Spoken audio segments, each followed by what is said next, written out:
বাংলায় 2026-এ যে বিধানসভা নির্বাচন হবে তার ফলাফল কিন্তু এই রাজ্যের শাসক দল তৃণমূল কংগ্রেসের হাতে আর নেই।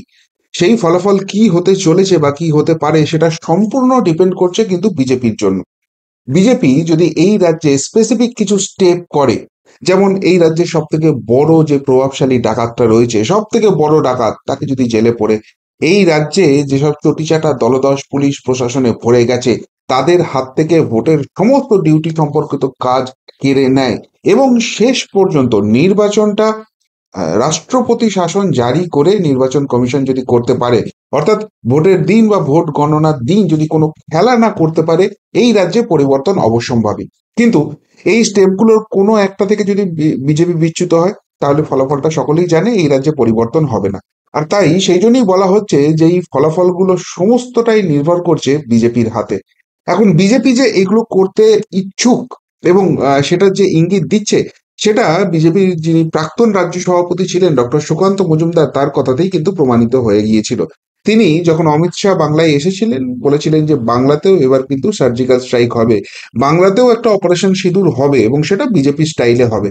রাজনৈতিক কথা বলেছেন, কিন্তু সত্যিই কি সেটা হবে? এখনো যারা বিজেপিকে ভরসা করছেন এবং মনে করছেন বিজেপির হাত ধরে বাংলায় 2026-এ পরিবর্তন হতে পারে, তারা কিন্তু সেই ভরসা সেই আস্থাটা দেখাতে পারছেন না। কিন্তু পরপর পরপর বেশ কয়েকটা ঘটনা গত কয়েকদিনে ঘটে গেল, যে থেকে একটা কথাই বলা যেতে পারে যে বাংলা নিয়ে কিন্তু অ্যাকশন মুডে আছে কেন্দ্রীয় বিজেপি এবং বাংলায় সার্জিক্যাল স্ট্রাইক স্টার্ট হয়ে গেছে।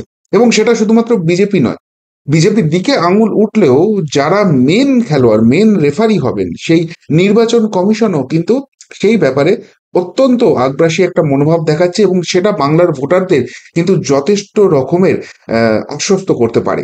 কি কি ঘটনা ঘটেছে আমি তিনটে মূলত ঘটনার কথা বলবো, কিন্তু তার আনুষঙ্গিক যেসব ব্যাপারগুলো রয়েছে সেইগুলো আপনাদের সামনে তুলে আনবো। দেখুন, একটা যে ভোটার রিভিশন হবে, ভোটার লিস্ট তালিকায় যে জল আছে, যে যে জাল ভোটটা আছে, যেটার ফলে বিভিন্ন আসনের ফলাফল যে পুরোপুরি বদলে যাচ্ছে, সেইটাকে ধরার চেষ্টা নির্বাচন কমিশন করছে। এবং সেইটা নির্বাচন কমিশন শুরু করতেই কিন্তু ছটকে ছটকে উঠছে এই রাজ্যের শাসক দল তৃণমূল কংগ্রেস। আপনাদের মাথায় রাখতে হবে, দীঘাতে ওই জগন্নাথ কালচারাল সেন্টার নাকি একটা করেছেন না মমতা ব্যানার্জি, সেটাতে রথযাত্রা এইসব কিসব করতে গিয়েছিলেন তিনি, হিন্দুত্বের একটা হাওয়া তার পক্ষে তোলার জন্য তিনি গিয়েছিলেন। সেই সময়ই নির্বাচন কমিশন থেকে একটা চিঠি আসে যে এই যে ভোটার তালিকার সংশোধন সেটা বিহার দিয়ে শুরু হবে। এবং মমতা বন্দ্যোপাধ্যায় সেখানে হিন্দুত্বের হাওয়া তুলতে গিয়ে এটা যে কত বড় বাঁশ আসছে সেটা অনুধাবন করেন এবং সমস্ত কিছু ছেড়ে দিয়ে নির্বাচন কমিশনকে তীব্র অ্যাটাক করেন যে বিজেপির হয়ে নির্বাচন কমিশন কাজ করছে ইত্যাদি প্রভৃতি। এবং ওই রথযাত্রা ফথযাত্রা সবকিছু ভুলে গিয়ে তিনি কিন্তু এইটা নিয়ে সাংবাদিক বৈঠক করেন। এবং যেটা তৃণমূল কংগ্রেসের মূলত অভিযোগ ছিল যে এটা এনআরসি করার চেষ্টা করছে ঘুরপথে।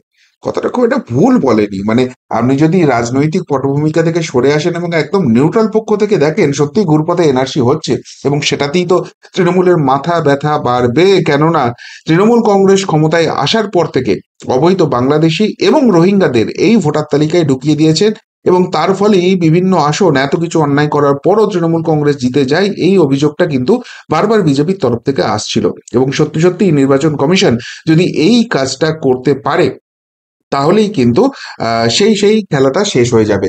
এখন তৃণমূল এনআরসির অভিযোগ নিয়ে আসছে, নির্বাচন কমিশনের উপর চাপ দিচ্ছে, কিন্তু তাতে কি নির্বাচন কমিশন একটুও সরে আসার কোনো ইঙ্গিত দিচ্ছে? নির্বাচন কমিশন একদম জাস্টিফাই করে দিয়েছে তাদের জায়গাটা যে না, ওইসব এনআরসি ফেনার্সির কোনো ব্যাপার নয়। এবং তারা কি করতে চাইছে, কিভাবে করতে চাইছে, সেই জায়গাটা স্পষ্ট করে দিচ্ছেন। তারা বলছেন যে এই যে তৃণমূল কংগ্রেস একটা বাধা তোলার চেষ্টা করছে যে আগেকার দিনে সব বাড়িতে জন্ম হতো, কোথায় বাবা মায়ের জন্মের শংসাপত্র পাবে, এইসব এইসব কথা বলছে এবং এগুলো সম্পূর্ণরূপে বন্ধ করে দিতে হবে। কিন্তু নির্বাচন কমিশনের বক্তব্য হচ্ছে যে দেখো, যাদের তালিকায় নাম ছিল 2003 সালের যে যে ভোটার তালিকা হয়েছিল, সেখানে তাদের কাছে একটা ইএফ ফর্ম নিয়ে যাবে নির্বাচন কমিশন, সেটা তারা ফুলফিল করে দিলেই হবে। আর যাদের নাম ছিল না 2003-এর ওই তালিকায়, তার পরবর্তীকালে নাম উঠেছে 1987 থেকে 2004 সালের মধ্যে যাদের জন্ম হয়েছে, তাদের ক্ষেত্রে কিন্তু এই জন্মের শংসাপত্রটা দিতে হবে। কিন্তু সেটা শুধুমাত্র বার্থ সার্টিফিকেটের উপর নয়, কারোর ক্ষেত্রে কেউ যদি বলে যে আমার মাধ্যমিক বা উচ্চ মাধ্যমিক পাশের যে সার্টিফিকেট রয়েছে সেটা ভ্যালিড হবে। কেউ যদি সেখানে দেখাতে পারে যে পাসপোর্ট রয়েছে, সেটা ভ্যালিড হবে। এরকম একাধিক ডকুমেন্ট রয়েছে যেখানে কিন্তু মানুষকে অসুবিধায় ফেলা নয়, কিন্তু এই জল ভোটটা বার করার যে কাজটা সেটা নির্বাচন কমিশন কন্টিনিউ করবে। অর্থাৎ তৃণমূলের চাপের কাছে কিন্তু তারা নতি স্বীকার করছে না। এটা গেল একটা পয়েন্ট। এবং শুধুমাত্র তাই নয়, তৃণমূল কংগ্রেস এইখানে চাপটা দিয়েই শেষ করেনি। মমতা বন্দ্যোপাধ্যায়ের এই সাংবাদিক বৈঠকের পর দিল্লিতে ডেরেক ওব্রায়েন, সাগরিকা ঘোষকে দিয়েও কিন্তু সাংবাদিক বৈঠক করানো হয়েছিল। শুধু তাই নয়, এখান থেকে ফিরাদ হাকিম, অরূপ বিশ্বাসকে উড়িয়ে নিয়ে দিল্লিতে যাওয়া হয়েছিল এবং সেখানে ডেরেক ওব্রায়েন এবং সাগরিকা ঘোষ সবাই মিলে নির্বাচন কমিশনে গিয়ে একটা চাপ সৃষ্টি করা যে এই সমস্ত কিছু করা যাবে না, এবং যদি করতেই হয় 2024 সালে যে লোকসভা ভোটটা হয়েছে সেই তালিকাটাকে রাখো, সেই তালিকার উপর তোমরা বাকি সবকিছু করো। কিন্তু মুশকিলটা হচ্ছে 2024-এর ভোটার তালিকা রাখা মানে সেখানে তো ওই জল ভোটটা, জাল ভোটটা থেকে যাচ্ছে। সেটাই তো তৃণমূল কংগ্রেস চাইছে। কিন্তু সেই জায়গাটা নির্বাচন কমিশন কিছুতেই শুনছে না। পরিষ্কারভাবে জানিয়ে দিয়েছে এবার বঙ্গেও ভোটার তালিকার বিশেষ সমীক্ষা শুরু হবে। অর্থাৎ যেটা মমতা বন্দ্যোপাধ্যায় আশঙ্কা করছিলেন, যেটা বিহার দিয়ে শুরু করেছে, বিহার লক্ষ্য নয়, লক্ষ্য হচ্ছে বাংলা, সেই জায়গাটা কিন্তু নির্বাচন কমিশনও একদম স্পষ্ট করে দিচ্ছে। কেননা এই তৃণমূল জামানায় বারবারই যেটা বলা হচ্ছে, রোহিঙ্গা এবং অবৈধ বাংলাদেশি তারা ঢুকে গেছে, এইগুলোকে ছেঁটে বার করতে হবে। এরা শুধুমাত্র ভোটের ডেমোগ্রাফি চেঞ্জ করে দেওয়া, রাজনৈতিক পটভূমি চেঞ্জ করে দেওয়া সেটাই নয়, দেশের আভ্যন্তরীণ সুরক্ষার জন্য অত্যন্ত অত্যন্ত এরা প্রবলেমেটিক হয়ে যাচ্ছে। সুতরাং সেই জায়গাটাকে কেটে ছেঁটে ফেলতে হবেই, এবং এই যারা যারা অবৈধ ঢুকে আছে প্রত্যেককে প্রত্যেককে কিন্তু ছেঁটে দেওয়া হবে। এবং এইটা করার জন্য নির্বাচন কমিশন যেটা করছে, এবার আর শুধুমাত্র ওই অনলাইন ভেরিফিকেশন বা ওই রকম নয়, নির্বাচন কমিশনের তরফ থেকে একদম বাড়ি বাড়ি যাওয়া হবে এবং বাড়ি গিয়ে সেই জায়গাটাকে দেখা হবে। এবং এখানে আরেকটা যেটা খুব ইম্পর্টেন্ট জায়গা হতে চলেছে, সেটা হচ্ছে আমরা বহু ক্ষেত্রে দেখেছি যে যারা ভ্যালিড ভোটার, বিজেপিকে ভোট দিতে পারেন, তাদের নামগুলো কিন্তু কায়দা করে কেটে দেওয়া হয়েছে, আর এরকম অবৈধ লোকেদের ঢুকিয়ে দেওয়া হয়েছে। এই অভিযোগটা উঠছিল। সেই জায়গাটাকেও কিন্তু পুরোপুরি ম্যাপে আনা হবে। অর্থাৎ যারা বৈধ ভোটার তাদেরকে বাদ রাখা হয়েছিল তাদেরকে ইনক্লুড করা হবে, আর অবৈধ ভোটার যাদেরকে জোর করে ঢুকিয়ে দেওয়া হয়েছিল তাদেরকে এক্সক্লুড করা হবে। ইকুয়েশনটা কিভাবে চেঞ্জ হতে চলেছে বাংলায় বুঝতে পারছেন? সত্যি সত্যি এটা যদি একদম জাস্টিফাইড ওয়েতে নির্বাচন কমিশন করতে পারে, বহু আসনের খেলা ঘুরে যাবে।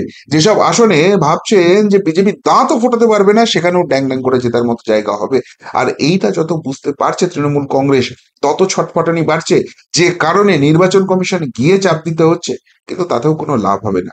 এবার এটা তো নির্বাচন কমিশন বলেছিল যে আমরা বিশেষ সমীক্ষা করব, কিন্তু কবে থেকে করবে? পরিষ্কার ভাবে বলে দিচ্ছে অগস্ট মাস থেকেই পশ্চিমবঙ্গে শুরু হয়ে যাচ্ছে। অর্থাৎ ওই জাস্ট নির্বাচনের আগে কয়েক মাস করা হবে, তাতে একটা একটা গন্ডগোলের পরিস্থিতি হবে, একটা রাজনৈতিক ফায়দা তোলার চেষ্টা করা হবে। নো, সেই সুযোগ দেয়াই হবে না। পশ্চিমবঙ্গে নির্বাচন হবে মোটামুটি 2026-এর এপ্রিল মে মাসে। অগস্ট মাস থেকেই কিন্তু শুরু হয়ে যাচ্ছে। অর্থাৎ অন্তত 6 থেকে 7 মাস সময় নেবে নির্বাচন কমিশন এই তালিকা তৈরি করতে এবং এটাকে পুরোপুরি ভ্যালিডেট করতে। তার ফলে তার ফলে বহু আসনের খেলা কিন্তু ঘুরে যাবে, এবং এটা কিন্তু সব থেকে ক্রুশিয়াল পার্ট হতে যাচ্ছে 2026-এর ইলেকশনের জন্য। এটা তো গেল নির্বাচন কমিশনের জায়গা। এর পাশাপাশি ত্রিমুখী আক্রমণে ঘিরছে বলছি না। দেখুন, এতদিন আমরা দেখেছি এই রাজ্যে বিজেপি নেতা কর্মী যারা রয়েছেন, এমনকি কেন্দ্রীয় স্তর থেকেও যারা আসছেন, তাদের উপর হারমাদ বাহিনীর, এই রাজ্যের শাসক দলের হারমাদ বাহিনীর সীমাহীন অত্যাচার চলেছে। কিন্তু সেটা নিয়ে এতদিন চুপচাপ ছিলেন অমিত শাহ, নরেন্দ্র মোদীরা। তারা ওইভাবে কোনোদিন পলিটিক্স করেননি, বা সারা ভারতবর্ষের অন্য কোনো রাজ্যে এই পলিটিক্সটা হয় না। কিন্তু পশ্চিমবঙ্গে এটা ট্রেডমার্ক হয়ে গেছে। যেটা বাম আমলে হতো সেটাকেই সব থেকে উচ্চতায় নিয়ে চলে গেছে এই তৃণমূল জামানা। এখন সেই জায়গাটা যদি বাড়তে দেওয়া হয়, সত্যি বিজেপির ঝান্ডা ধরার লোক পাওয়া যাবে। যে মানুষগুলো বুথ লেভেলে লড়াই করেন এবং সেখানে রাজনৈতিক সন্ত্রাসের শিকার হন, তাদেরও তো পরিবার পরিজন আছে, তাদেরও তো আহ সার্ভাইভ করতে হয় সমাজে। সেই জায়গা থেকে তারা কিভাবে কি করবে, এই জায়গাটা টাইট দেওয়ার দরকার আছে। আর সেই জন্যই সুকান্ত মজুমদার, আপনাদের মনে থাকবে বজবজে যে বিজেপি কর্মীদের উপর হামলা হয়েছিল, তিনি সেখানে যখন দেখতে গিয়েছিলেন, সেখানকার স্থানীয় পুলিশকে তিনি ইনফর্ম করে গিয়েছিলেন, প্রপার প্রোটোকল ফলো করে গিয়েছিলেন। এবং সুকান্ত মজুমদার তখন শুধুমাত্র রাজ্য বিজেপি সভাপতি নন, তিনি একজন কেন্দ্রীয় প্রতিমন্ত্রী। একজন কেন্দ্রীয় প্রতিমন্ত্রীকে টাচ করতে গেলেও অনেক কিছু প্রোটোকল ফলো করতে হয়, কিন্তু কোথায় কি, সেখানে আবারও হারমাত বাহিনীকে সাধারণ মানুষ, সাধারণ জনতা সাজিয়ে কালো পতাকা দেখানো, সুকান্ত মজুমদারকে জুতো ছোড়া, অনেক কিছু কাণ্ড কারখানা করেছে। পশ্চিমবঙ্গ কিন্তু এই জিনিস আগেও দেখেছে, এটা কিন্তু নতুন নয়। কিন্তু নতুন যেটা হচ্ছে, সুকান্ত মজুমদার তার স্বাধিকার ভঙ্গ হয়েছে এই অভিযোগ করে লোকসভার স্পিকার, যেহেতু তিনি লোকসভার সাংসদ, মাননীয় ওম বিড়লাকে একটা রিপোর্ট করে। এবং লোকসভার যে সচিবালয় রয়েছে তারা কিন্তু সাথে সাথে স্বরাষ্ট্রমন্ত্রকে অর্থাৎ অমিত শাহের দপ্তরকে জানিয়েছেন যে এর ডিটেল নোট কিন্তু লোকসভাতে পাঠাতে হবে। এবং সেই ডিটেল নোটটা কিভাবে স্বরাষ্ট্র মন্ত্রক বানাবে, সেই ডিটেল নোটটা পশ্চিমবঙ্গ সরকারের কাছ থেকে, পশ্চিমবঙ্গ পুলিশের কাছ থেকে তার ডিটেল রিপোর্টটাকে এনকোয়ারি করে নিতে হবে এবং তারপর সেটা যেন লোকসভা সচিবালয়ে পাঠানো হয়। এবং সেখানে তিনজন স্পেশাল পুলিশ কর্তার নাম কিন্তু গুরুত্বপূর্ণভাবে উল্লেখ করা হয়েছে। একজন হচ্ছেন ডায়মন্ড হারবারের পুলিশ সুপার রাহুল গোস্বামী, ভাইপো এলাকা। আরেকজন হচ্ছেন অতিরিক্ত পুলিশ সুপার সদর এবং স্থানীয় এসডিপিও। এদের ভূমিকা কি ছিল? যদি কেন্দ্রীয় প্রতিমন্ত্রীকেই এরা সুরক্ষা দিতে না পারেন, তাদেরকে আগাম জানিয়ে রাখার পরেও, তাহলে সাধারণ মানুষের জায়গাটা ঠিক কোথায় রয়েছে? অর্থাৎ কেন্দ্র যে এই সব পুলিশ অফিসার, বিশেষ করে যারা কোনো একটি রাজনৈতিক দলের প্রতি অ্যালাইন্ড হয়ে রয়েছেন এবং কার্যত দলদাসের মতো কাজ করছেন, তাদের নিয়ে কিন্তু এবার স্ট্রিক্ট হচ্ছেন। বিভিন্ন অ্যাঙ্গেল থেকেই সেটা দেখা যাচ্ছে। গতকালই বলেছিলাম যে ওই সিবিআই এর যে সাপ্লিমেন্টারি চার্জশিট, সেখানেও কিন্তু তিন চটিচাটা পুলিশ অফিসারের নাম এসে গেছে এবং তারা কিন্তু বিচার পদ্ধতির আওতায় চলে এসেছেন। এখানেও কিন্তু সুকান্ত মজুমদার সেই কাজটাই করেছেন এবং সেটা কিন্তু অত্যন্ত সিরিয়াস ভাবে নেওয়া হয়েছে। এবং যেহেতু সিরিয়াস ভাবে নেওয়া হয়েছে, বোঝাই যাচ্ছে যে এখানে কিছু একটা অ্যাকশন হতে চলেছে। শুধুমাত্র এটাই নয়, মানে কেন্দ্র যে স্ট্রিক্ট হচ্ছে তার ইঙ্গিতটা কোথা থেকে আসছে? আবারও বলছি, একদিনে সমস্ত কিছু হবে না। এই পরিস্থিতি ধীরে ধীরে ধীরে ধীরে তৈরি হবে। সেই সেই পটভূমিটা কিন্তু তৈরি করার কাজ চলছে এবং সেটা কিন্তু খুব খুব স্মার্টলি চলছে, এটুকুনি বলা যেতে পারে। কেষ্ট কুকথা, বীরভূমের পুলিশ সুপারকে দিল্লিতে তলব জাতীয় মহিলা কমিশনের। এবার এতদিনও মহিলা কমিশন এসছে, অন্যান্য বিভিন্ন কমিশন এসছে, তারা এখানে এসে অনেক কিছু দেখে গেছে, গন্ডগোল হয়েছে, কিন্তু কাজের বেলায়, অ্যাকশনের বেলায় আমরা কিন্তু সেই জিনিস দেখতে পাইনি। যেটা নিয়ে শুভেন্দু অধিকারী, মাননীয় বিরোধী দলনেতা, তিনিও মাঝে মাঝে কিন্তু ক্ষোভ প্রকাশ করেছেন। তো আমরা দেখেছিলাম অনুব্রত মণ্ডল, তৃণমূল কংগ্রেসের বীর বাঘ রত্ন, তো তিনি একজন পুলিশ সুপারকে কিভাবে খিস্তি করেছিলেন এবং তার মা, বোন, বউ সবাইকে কিভাবে যৌন একটা ব্যাপার, তাদের সঙ্গে তাদেরকে রেপ করতে চান, এরকম কথা বারবার বলছিলেন। এবং এখন অব্দি এই অনুব্রত মণ্ডলের কেশাগ্র স্পর্শ এই রাজ্যের পুলিশ করতে পারেনি। এই জন্য এই রাজ্যের মানে বীরভূমের যিনি পুলিশ সুপার আছেন, তাকে কিন্তু মহিলা কমিশন ডেকে পাঠিয়েছিল। 1 তারিখ যাওয়ার কথা ছিল, কিন্তু যথারীতি এই রাজ্যের পুলিশ, তিনি বলে দিয়েছেন তিনি যেতে পারবেন না, তিনি ব্যস্ত আছেন। মহিলা কমিশন এবার যেটা করেছে যে 14ই জুলাই লাস্ট ডেট দিয়েছে। 14ই জুলাই আপনি দিল্লিতে আসুন, আপনার ব্যস্ত ছিলেন, ঠিক আছে, আপনাকে আগাম নোটিশ দিয়ে দেওয়া হলো। কিন্তু 14ই জুলাই যদি আপনি উপস্থিত হতে না পারেন, তাহলে কমিশন আইন অনুযায়ী যা যা ব্যবস্থা নেওয়ার আপনার বিরুদ্ধে সেই ব্যবস্থা নেবে। এই কথাটা স্পষ্টভাবে জানিয়ে দিয়েছে। এই রকম অ্যাকশন কিন্তু আগে পশ্চিমবঙ্গে কোনোদিন দেখা যায়নি। অর্থাৎ এই যে পুলিশ, তারা এই শাসকের একটা এক্সটেন্ডেড হ্যান্ড হয়ে গেছে। এবং বিশেষ করে বলা হয় যে শাসকের কোনো সংগঠনই নেই, যেখানে যেখানে সংগঠনে খামতি আছে এই পুলিশের দলদাস হিসেবে তাদের কাজ করে দিচ্ছে। তাদের একমাত্র কাজ হচ্ছে এই রাজ্যের আইন শৃঙ্খলা বজায় রাখা নয়, তাদের একমাত্র কাজ হচ্ছে তৃণমূল কংগ্রেস যাতে ক্ষমতায় টিকে থাকতে পারে সেই ব্যবস্থাটা সুনিশ্চিত করা, সেইটাকে কিন্তু আটকানোর, সেইটা যাতে কোনো রকম কোনো কিছু না হতে পারে, তার কিন্তু বিভিন্ন দিক থেকে, বিভিন্ন অ্যাঙ্গেল থেকে কাজ শুরু হয়ে গেছে। এবং 3 নম্বর একটা অত্যন্ত গুরুত্বপূর্ণ কাজ সুকান্ত মজুমদারি করেছেন। লোকসভার স্পিকারকে তিনি তো অভিযোগ জানিয়েছেন, সেখান থেকে কেন্দ্রীয় স্তর থেকে যা আসছে আসছে, কিন্তু বারবার হেনস্থা হতে হচ্ছে। এই জায়গাটা তুলে তিনি মহামান্য কলকাতা হাইকোর্টের কাছেও চলে গেছেন, মামলা দায়েরের অনুমতিও পেয়েছেন। এটা নিয়ে ডেফিনেটলি কলকাতা হাইকোর্টে মামলা যখন হবে, আরো দীর্ঘ আলোচনা হবে এবং সেখানে এই রাজ্যে পুলিশি সন্ত্রাস চলছে এই জায়গাটা এস্টাবলিশ করার চেষ্টা হবে। করতে পারবেন কি পারবেন না, তথ্য প্রমাণ সে তো আদালতের হাতে এবং আদালত মানবে কি মানবে না সেই বিষয়ে যাচ্ছি না। কিন্তু এই যে জায়গাটা যাচ্ছে, এটা কি এমনি এমনি হচ্ছে? আমার যেটা নিজের ধারণা যে সুকান্ত মজুমদারকে এই নির্দেশ দেওয়া হয়েছে কেন্দ্রীয় নেতৃত্বের তরফ থেকে। কেন? কেননা একদিকে যেরকম কেন্দ্রীয় স্তর থেকে এই সব পুলিশ অফিসারদের নিয়ে আলাপ আলোচনা হচ্ছে, অন্যদিক থেকে হাইকোর্টের রায় যদি সত্যিই চলে আসে যে এইখানে, যেটা হিউম্যান রাইটস কমিশন বলে গেছে যে এখানে আইনের শাসন নেই, এখানে শাসকের আইন হচ্ছে, এখানে পুলিশ নিরপেক্ষ ভূমিকা পালন করে না, তারা শাসকের দলদাস হিসেবে কাজ করে, এই সমস্ত পয়েন্ট যদি চলে আসে, তাহলে কিন্তু আগামী দিনে ওই যে রাষ্ট্রপতি শাসন জারি করে ভোট করার কথা, বা ভোট হলে অন্তত এই রাজ্য পুলিশ, এই রাজ্য প্রশাসনের লোকেদের হাতে রেখে ভোট করা যাবে না, সেই পরিস্থিতিটা কিন্তু তৈরি করার পরিকল্পনা চলছে।